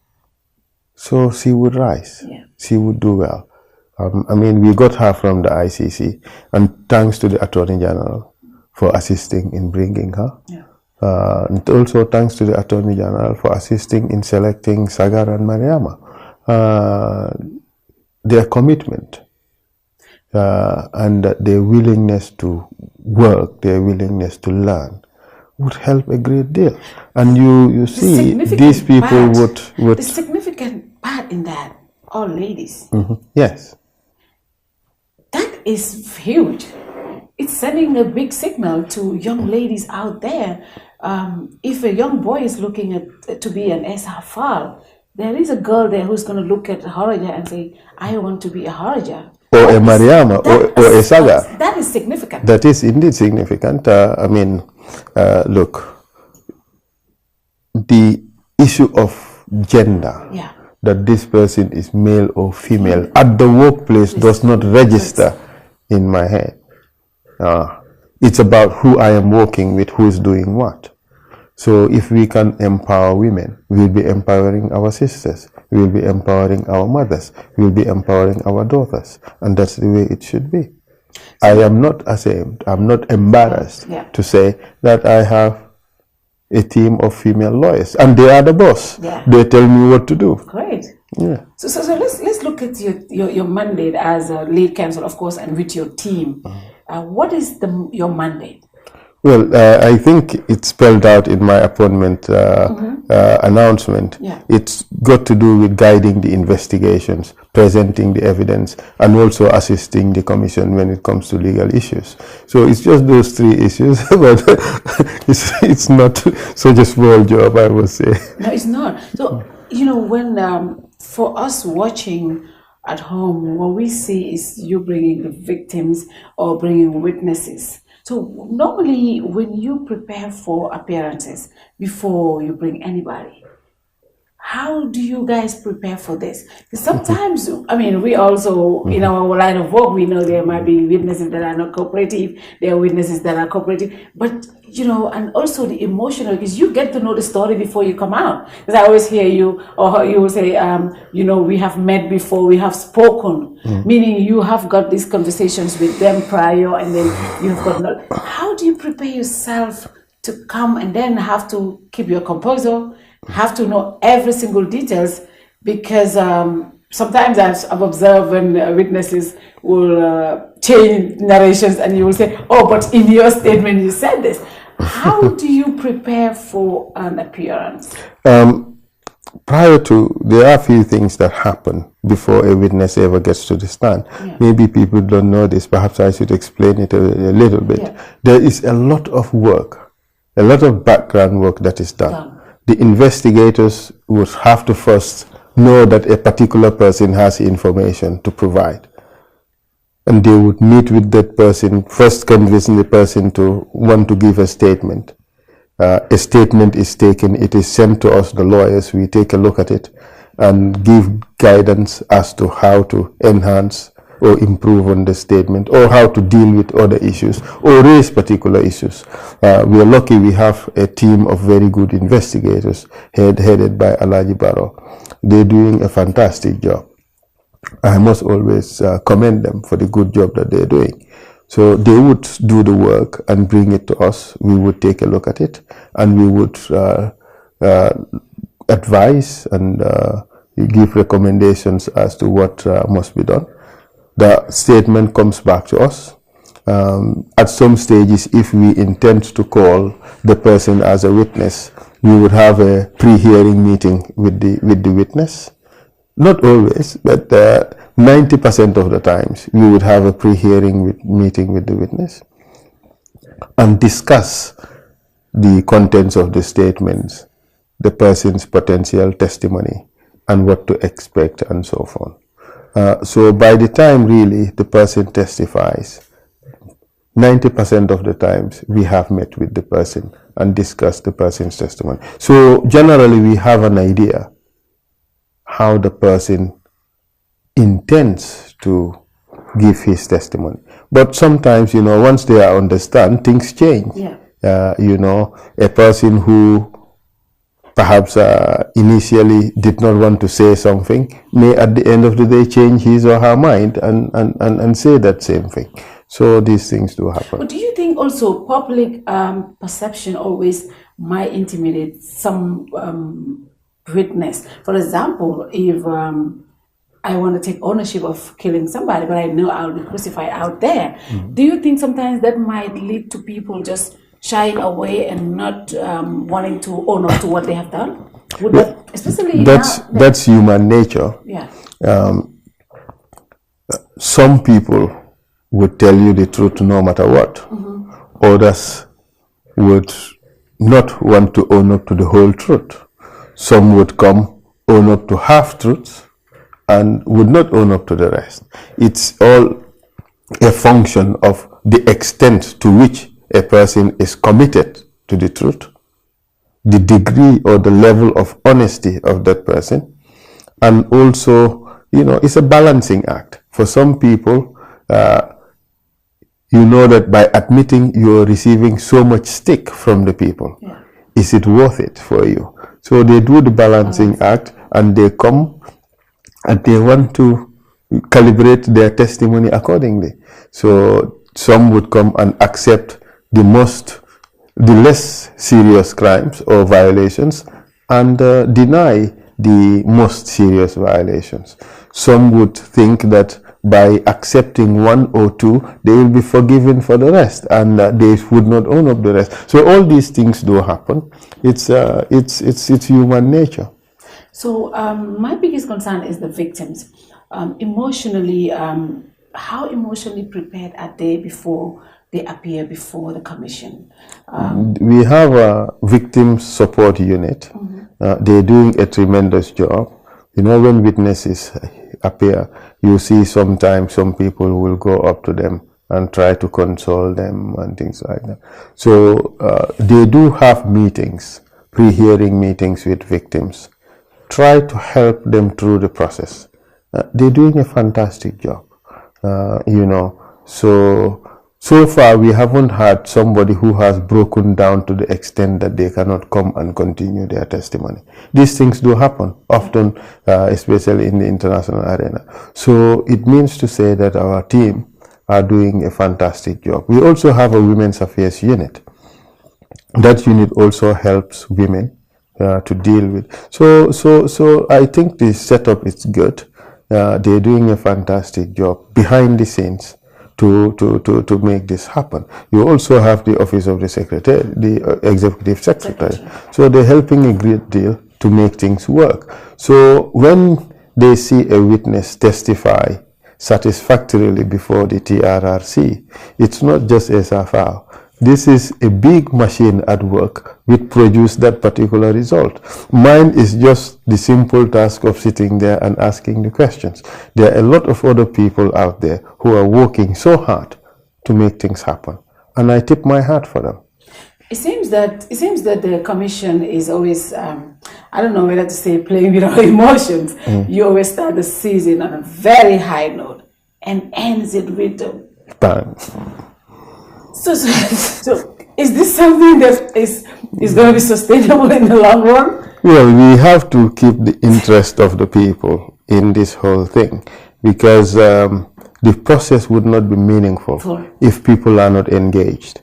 I am happy that Gambians are engaged. I'm happy that Gambians are discussing these issues, because I mean this is one of, in fact, the most important issues that we are facing in our society at the moment. We need to get to the bottom of what has happened in the past, in the 22 years of the Jammeh era. We need to know the truth. We need to afford ourselves the opportunity to reconcile and heal. We need to be able to identify what are the problems of the past so that we can build a better future for ourselves and for our children. We cannot do that if we cannot get to the truth.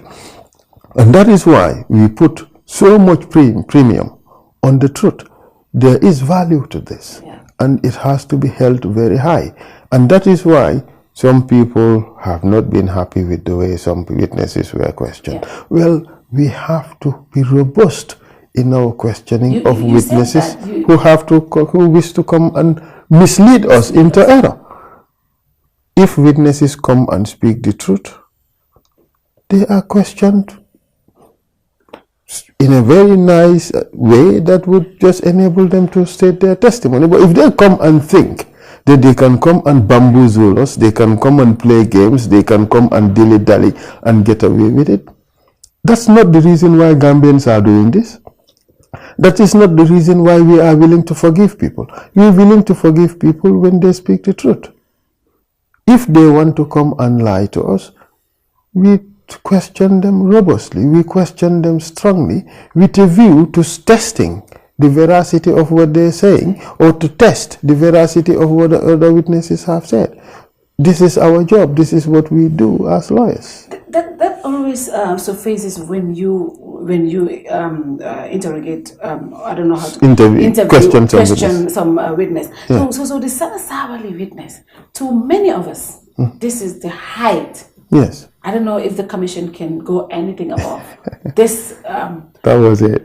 Yeah, but a lot of people, I when I looked at it from the first 5 minutes, I knew this was a cooperative witness. From your questioning, yes, because you were more relaxed. Yes. Prior to other witnesses you had before, okay, yeah. You were more relaxed. Yes. You wanted him to tell his story. Yes. Because I'm sure you had done prior, but yeah. What would you say was the biggest the highlight of this session?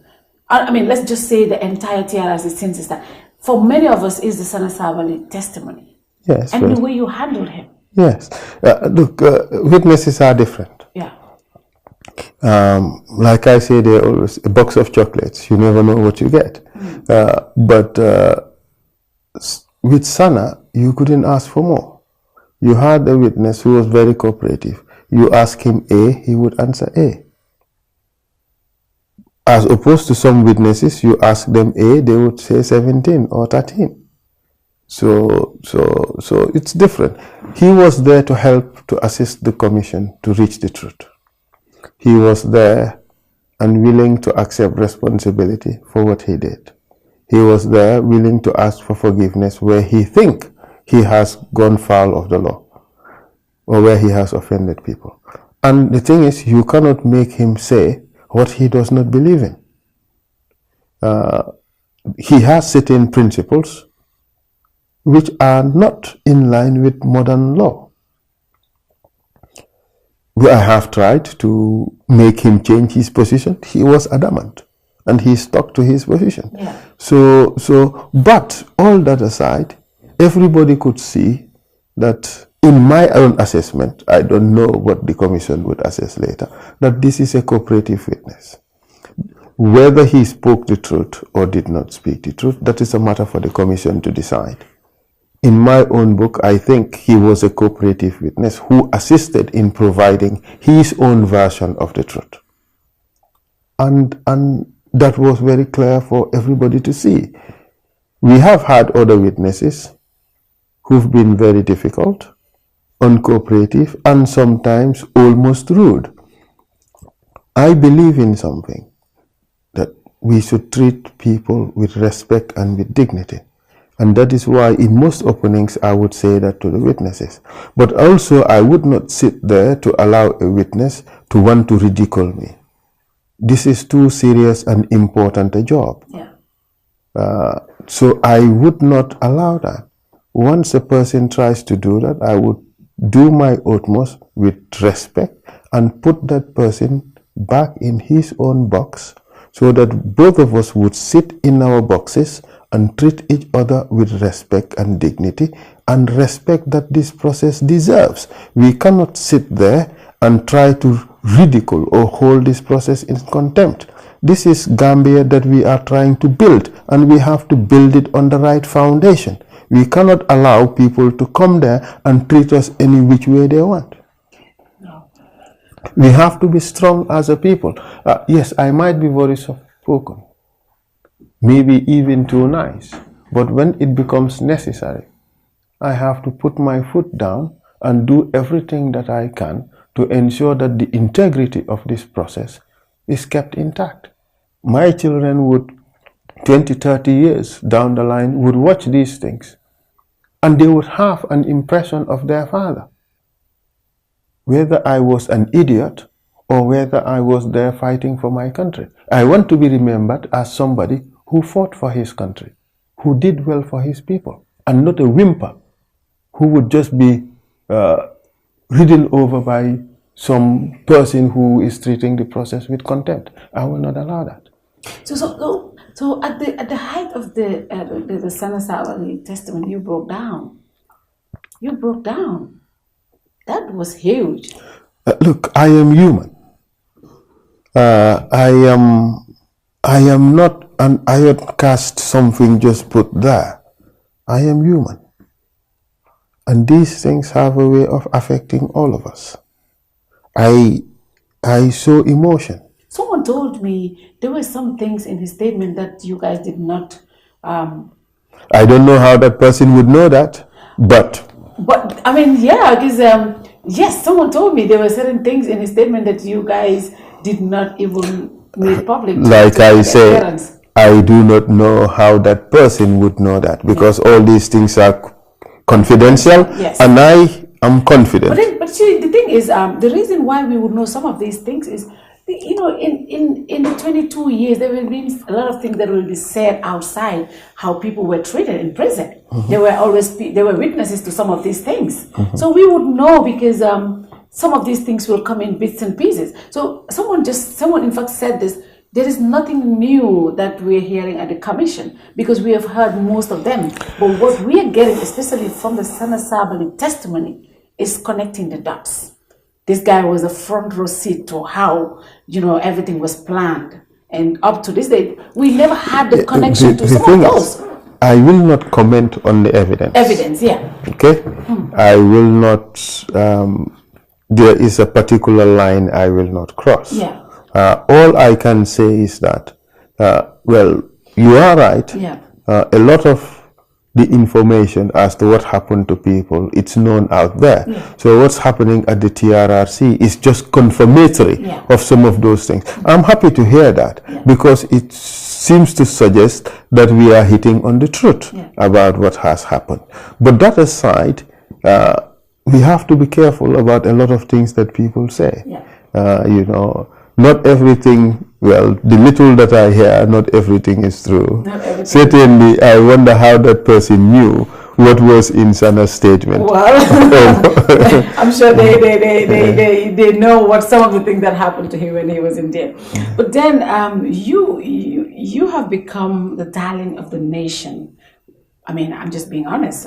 Even looking at the comment right now, very positive comments, especially the way you handle witnesses, the way you question people, and the way your team put things to light for ordinary Gambians. Because this is something that everyone is very much interested in. But again, there's been a lot of criticisms as well. Especially one I want to bring out was when one of the witness, Mafuji, was brought, and he stole the hearts of so many Gambians. And then a GoFundMe was set by one Gambian, Yunus, who is also doing something for another victim. This is what Gambians do for each other. But what people said was this was a good gesture, helping somebody who went to jail 9 years allegedly for doing nothing, and then losing everything. But when the commission did the presentation at the hall, a lot of people saw a lot of wrong in that. It was supposed not to be in the commission's position to do that. This was done by a private entity. And number one, because there's so many people involved, people who might take that as reparations. Maybe the commission have started giving money to people. You cannot just tell everybody Nila Fatayo. Not everybody understands at that point.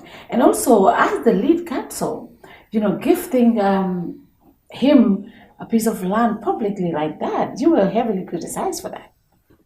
Let me tell you something. I do not regret what I did, and I can do it again if I thought that it is the right thing to do. I will never tire saying that good deeds must not be hidden. When I did what I did not do it to show off. In fact, people here don't know me or don't know what I do. So I wasn't doing it for any particular purpose apart from, I'll put this in Wolof, fompa rongo ñi jàmbur parce que mënoon naa koo fompa ca waxtu booba. Kum naxari baal ma waaye man dama am cër gu baax bugga koo maye ma maye ko. So su dee nag def lu baax dina naxari nit, bon nag jégal ma, xëj na am na lu la jot ci sa xol, parce que dara daaxut ñu ni neen ñuy defarante taranga. Man Gambie gi ma juddoo fi ma yaroo, man defarante taranga laa xam, ci loolu lañ ma yar. Gis nga ñun suñ kër fi mu nekk sa daal du itin wala suñ kër dama juddu fekk suma ko mu ngee jàngale fépp fu mu dem dinañ ko jox seen benn xaleel mbaa ñaar mbaa ñetti xaleel mu indi leen suñ kër. Dama daan tëdda ñu ma ne ma Issa jógal gan gi ñëw na, ñu lalal ma ci suuf ma tëdda. Dañ daan teg añ doo xam loxo yépp fan lañ jógee, doo leen xàmmee parce que ñu ngi bari. Suñ kër lim rëy yépp, man suma maam ñaari doom la amoon, kër gaa nga fees del, ñépp ay gan lañ. Ku ñëw Banjul santa Jóob mbaa Mbóoj mbaa Njaay mbaa Faal mbaa Jeng di romba amuloo foo dëkk ñu ne la demal kër maam Kumba Njaay. Man ca loolu lañ ma yar, loolu laa xam. Suñ kër liñ xam mooy defalante taranga. Suma pa ñim fi yar jàngal leen duñ jeex. Dama tasee ñeneen ñi ñu ne xay seen kër laa daan def ci lii, fa laa daan jàngee, fa laa daan def, man loolu laa xam. Su fekkoon ne dañ ma criticize ne Essa Faal day fekk nañ ko mu ngi def la li loo xam ne baaxul ma understand waaye def lu baax ku ma ci criticize bring it on so Gambians yu bari tam nag definitely loolu lañ wax ba pare lee naa ci nekk su fekkee dañoo defalante teranga di ko nëbba bon defalante teranga du nekk ci suñ culture parce que kenn du ko gis teranga dañ koy siiwal su fekkee ne defuloo ko pour ngistal bon mu am solo man nag defuma ko pour ngistal parce que su doon ngistal la possible leneen laa doon wane lu dul loolu so waaye li ma bëgg a Gambien si xam mooy okay, we are a very opinionated people. Yeah. So when it comes to issues, we all have diverse opinions. But it is important that we accept the good things and the valuable things amongst us. We just don't criticize things simply because it is convenient to criticize them or because we don't like the personalities involved. But man, I don't want to dwell into some of these issues that are in social media. I don't know much about them. I hear little rumblings here and there. But the thing is, I really do not regret what I did for Mafuji. And maybe people don't know.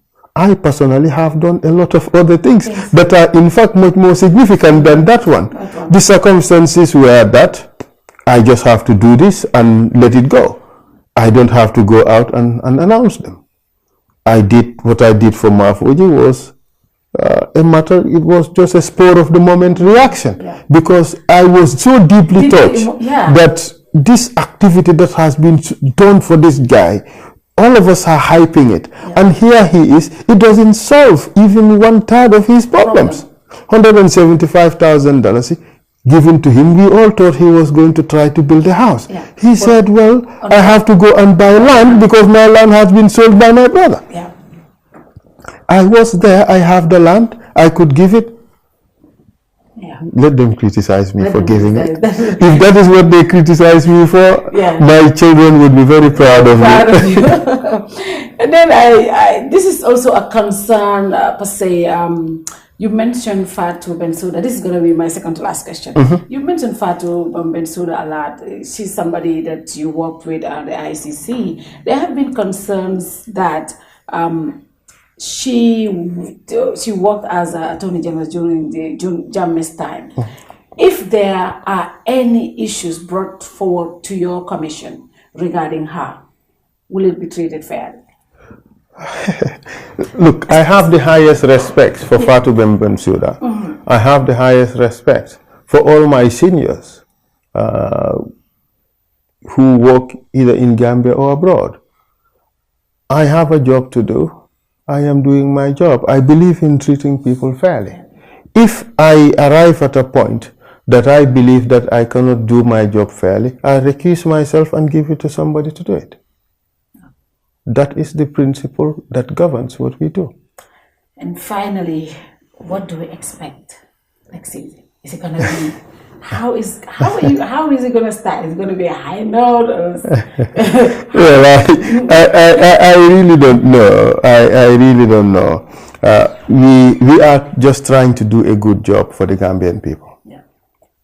That is the objective here. We are not trying to do anything here for our own personal upliftment. That is far from the consideration. I always say to my team, when we finish leading a witness and what is being talked about is the person's testimony or how well the lawyer did, I'd be happy. Because that's what I go there to do. So it's not about me. It's not about Horeja. It's not about Mariama. It's not about Sagar. Or it's not about the chairman or Auntie Adelaide or any members of the commission. It's not about Baba. It's about the victims. It's about the issues. It's about the truth as to what happened in our country. We'd be happiest when the truth comes out for the Gambian people to know what has happened in their country, for them to heal from the wounds of the past, and for them to reconcile as a people and try to forge a better country for the future and for posterity. So when you become the news, though, and most of the time you have become the news, I'm just gonna say this to you. I know you're not on social media, but a lot of the time you have become the news. Especially, I think I must tell the viewers out here, especially the girls. Oh my God, Essa for cute, Essa for that. He's ready. He is taking, and then people need to know that. And like, how does your family take all these? Just all of a sudden, Essa, your children, your My family are not hearing any of these things, neither am I. They don't? No. Oh, wow. Well, my wife is Senegalese. Yeah. She is based in Senegal. Yeah. Okay, she watches now and again, but she's not heavily into social media. So she's not hearing all these things. I'm not in social media. So I'm not hearing any of these things, thankfully. Well, she's going to watch social media. There are so many admirers out there. Yes, if you do good, it's human nature. People would want to associate with what they think is good. But do you ever worry that, for example, you are doing a very serious job, and then people might be out there who just want to get any dirt on you. They want to go to the extra mile to just bring issues, to bring credibility issues to the commission. Are you worried about that? Because I know that people, even online, we see people who are throwing jabs on one corner or the other, but people will understand their mindset. People understand there might be potential people who have been named and others. But, people can go to the extreme. Are you worried about that? No, I'm not. I'm not worried at all. I don't have anything to hide. I am me. I would not allow people to change me. I am who I am. I have to be accepted as who I am with all my faults and with all my good qualities. And that is what I am going to insist on. If people want to change me, I'm not going to change. Wow. I am not going to change for anybody. I believe in few things. I believe in respecting people. I believe in treating people properly. I believe in treating people fairly. If other people choose to treat me otherwise, that's their problem. The problem wouldn't be me. If people think that I have to be destroyed, that is their problem. The problem is not me. I cannot change them. But I pray to God that He gives us a good heart, a heart which would enable us to embrace one another as people and see the best in people, and we try to uplift that. I do not believe in bringing down people. I do not believe in throwing dirt at people. I believe in being fair to people. So if some people think that Essa Faal must be destroyed, let them enjoy themselves. I'm not running away. I will not. I will not allow anybody to intimidate me. I cannot be intimidated. I cannot be. So I would think that this is a time when Gambians would come together around one important issue, and we try to push it to the logical conclusion and forget about personalities and focus on the issues. If people can't be so mature to do that, it's not my problem. I will focus on those who want to move on with these issues. I give it my best for the sake of my country. If I fall casualty along the way, so be it. Somebody else will pick it up from there and move on with it. I'll be clapping from wherever I can. And that's what I'm here to do. Thank you. Wow, that's powerful. And finally, what's your message to Gambians watching you out there? Especially when victims or witnesses appear, how we treat them, how we perceive them. Just a general message to Gambians across the world who are watching right now. I have over 2,000 people watching online right now. Okay. What's your message to those watching? The thing is, I think this is a unique opportunity for us as a people. What happened in our country has been terrible. Serious atrocities. We have been so badly divided as a people. Tribalism, violence, serious, terrible things have happened in this country. We have to come together as a people. We have to heal as a people. We have to reconcile as a people.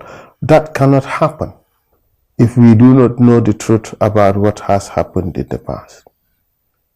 That is the only way that we would be able to identify what were the mistakes of the past so that we can chart a good route for our future. I encourage everybody to assist in helping us at this stage to establish the truth about what has happened. For those perpetrators who are out there, I encourage them to come forward and speak the truth. It's only the truth that shall set them free. And when we know the truth as a people, our propensity to forgive is enormous. Our propensity to reconcile as a people is enormous. We can all come together, and I'll be Jola, Sose, Sarahule, Fuller, and all wrapped up in one and be Gambian. And we all move together for a better future for our children. That's the way it should be.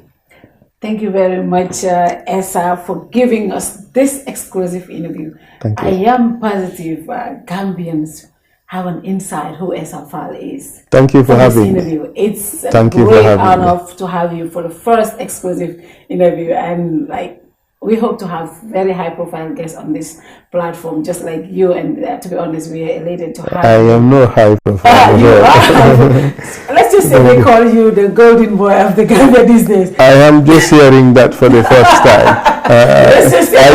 I don't want to be golden boy. I want to be. My father is called Faal ranking. Faal ranking. Yeah. You want to be Faal ranking. I want to be Essa Faal ranking. Essa Faal ranking. Thank you, Essa Faal ranking. Thank you very much. And thank you to you all watching right now. This has been an exciting conversation. I saw a lot of people say you're not asking a lot of questions. No, I am not. I wanted to get the man's story. I wanted you all watching out there to get his story. We need to know our people. am na ku ko wax mu ne Gambian si dañoo xaar ba suñ gaay nit ñi dee rek ñu door di leen celebrate di leen ooyee heroes. It's good to tell our people who the people. am na kenn ku ma wax ne Gambians soo demee si internationals bi Gambians yu fa nekk kenn mënu koo compter and they're doing great job. Let me tell you something. Yeah. When I was in East Timor, I think of the professionals, I was the youngest. The positions that Gambian held, their contributions to that country is unbelievable. You know. So if we treat each other properly, with respect and dignity, we give them the space and recognize what they can do, and we stop all these unnecessary shenanigans and petty bickering. I think we have such a high caliber of top professionals who can help take this country to the next level. That's true. But the thing is, not many people would be inclined to come. And just imagine, today I realize that we have a lot of armchair lawyers who, after every hearing, would suggest how better the job could have been done. We have to respect our people and respect people's abilities and encourage the people and give them the platform to do their work. Do you think that's the reason why a lot of intellectuals, Gambian intellectuals out there are not coming back home? But I will say to them, there's a lot of capacity out there. But I will say to them, if we stay away from the table, we cannot blame those who occupy the seats and make the decisions. If we want the decisions to be the best decisions, we have to come to the table and participate in the decision making. Thank you very much. Wow, thank you so much. I don't know if I can have any better interview than this. Thank you for the opportunity. You're welcome. And to all of you watching, normally I would read 2 or 3 comments, but I don't think I can do that at this point because we have so many people watching. We want to thank you all and see you next time, and bye-bye to you all.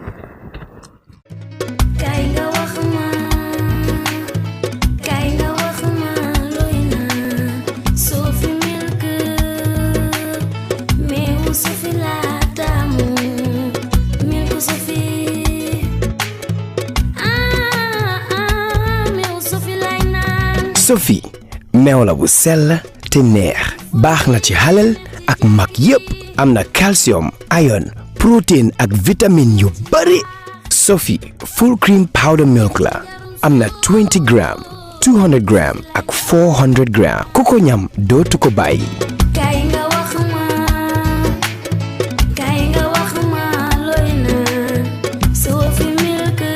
Sophie, proudly Gambian. Better and stronger as the sole ground operator at the Banjul International Airport. With an expansion in travel services, customers are assured of GIA's capacity to cater for all their travel needs, provided by professional, experienced, and ever-smiling staff. GIA's Hajj package and services, by far the best in the country, give the customers the opportunity for a memorable Hajj experience.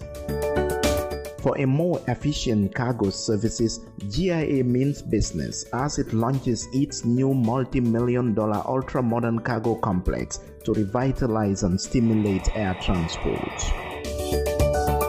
GIA, the pride of the Gambia.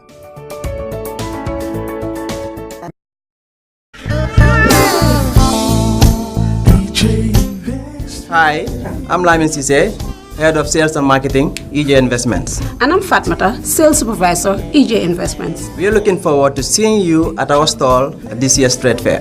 And the good news is we have a 10% discount waiting for you for our Sanyang Seaview Estate. EJ Investments is at the GCCI Trade Fair, stall number 11 and 12. See you guys.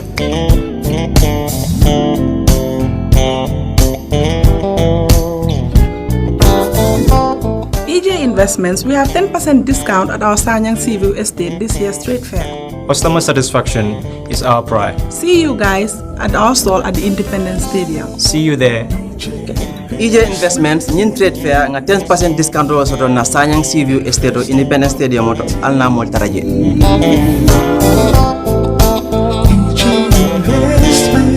EJ Investments. This year's trade fair, we have a 10% discount for you at our Sanyang Seaview Estate. See you there.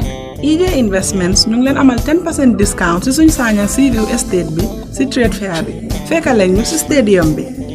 EJ Investment, imen jogi 10% discount ka Sanyang Seaview Estate meng ilang habiyong ka stadium. EJ Investments, we are first in property. First in property.